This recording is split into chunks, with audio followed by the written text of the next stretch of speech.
Usap-usapan ngayon online ang naging revelasyon ni Vice Ganda tungkol sa umunoy sahod ng ilang host ng It's Showtime.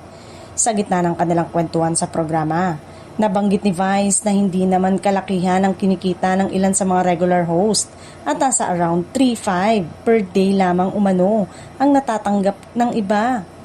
Dahil dito, agad na naungkat ng netizen ang pangalan ni Jackie Gonzaga, lalo pat isa siya sa mga madalas makatanggap ng batikos online.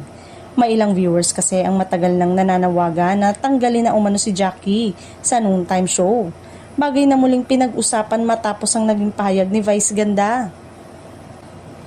Para naman sa maraming fans, tila ipinagtanggol ni Vice si Jackie at ang iba pang host laban sa mga mapanirang komento. Ayon sa kanila, gusto lamang ipakita ng comedian host na hindi ganoon kadali ang trabaho sa isang araw-araw na live show at marami ring sakripisyo ang mga taong napapanood sa telebisyon.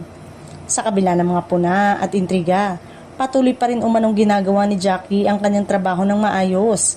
Marami rin ang pumuri sa kanyang pagiging game, masayahin at loyal sa programa sa loob ng maraming taon bilang bahagi ng It's Showtime. Samantala, naging usap-usapan din sa social media kung paano hindi basihan ng kasikatan sa showbiz ang laki ng kinikita. Para sa ilang netizen, maraming artista at TV personality ang nananatiling sa isang programa. Hindi lamang dahil sa pera kundi dahil na rin sa pagmamahal nila sa trabaho at sa kanilang mga kasama. Umani naman ang iba't ibang reaksyon ng naturang usapin online, habang may ilan pa ring kritiko. Mas marami ang nagpahayag ng suporta kina Vice at Jackie. Para sa kanilang supporters, mas mahalaga pa rin ang dedikasyon, pakikisama at mga kakayanang magbigay ng saya sa mga manonood araw-araw.